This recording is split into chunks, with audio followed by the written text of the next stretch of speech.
মানুষের কল্যাণকে নিয়ে তিনি যখন চিন্তা করতেন, তিনি শুধুই জনসেবা এবং কল্যাণের কথা চিন্তা করতেন না, এই জনসেবা এবং কল্যাণের পিছনে মানুষকে ঐক্যবদ্ধ করার কথা চিন্তা করতেন। এবং ঐক্যবদ্ধ করতে চাইলে মানুষের ঐক্যের যে সর্বনিম্ন ঐক্যমত তিনি তা খুব ভালো করেই বুঝতেন। 56,000 বর্গ মাইলের বাংলাদেশে ধর্মীয় মূল্যবোধের পাটাতন ছাড়া গণতন্ত্রের সংগ্রাম কায়েম করা যায় না। ধর্মীয় মূল্যবোধের পাটাতন ছাড়া অসাম্প্রদায়িকতা চর্চা করা যায় না।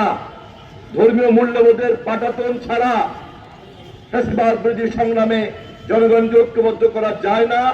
এবং আমাদের 56,000 বর্গ মাইলের যে নিজস্ব সংস্কৃতি, আমরা তা দাঁড় করতে পারবো না।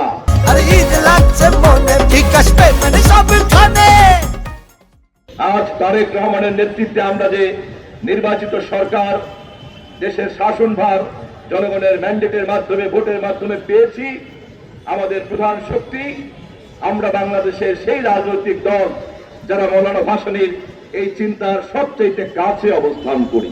আমাদের এই সরকারের জনপ্রিয়তা এবং ভবিষ্যতের যে সার্থকতা, তার সবচেয়ে বড় কারণ আমরা মৌলানা ভাসানীর ধানের শীষের মার্কাকে ধারণ করি। ধানের শীষের মার্কার মধ্যে যে রাজনীতি রয়েছে, আমরা সেই রাজনীতিকে ঊর্ধ্বে তুলে ধরি। মৌলানা ভাসানী মৃত্যুর আগে যখন সর্বশেষ তৎকালীন সময়কার রাষ্ট্রপতি শহীদ জিয়া রহমানের সঙ্গে সাক্ষাৎ হয়েছিল, যখন হাসপাতালে রাষ্ট্রপতি তাকে দেখতে গিয়েছিলেন, তখন তাদের রাজনৈতিক আলাপ আলোচনার মধ্য দিয়ে তিনি এই সারবস্তুটি তুলে ধরেছিলেন। ধানের শীষের মধ্যেই নিহিত আছে ভবিষ্যতের গণতন্ত্র, স্বাধীনতা এবং সার্বভৌমত্ব।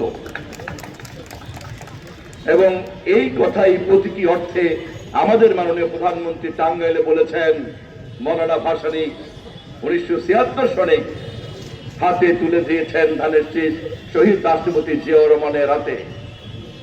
সেই হাত ধরে বেগম খালেদা জিয়ার হাতে ধানের শীষ, সেই হাত ধরে আজ তারেক রহমানের হাতে ধানের শীষ। অতএব ধানের শীষ জানে ফরাক্কার সমাধান কেমন করে করতে হবে।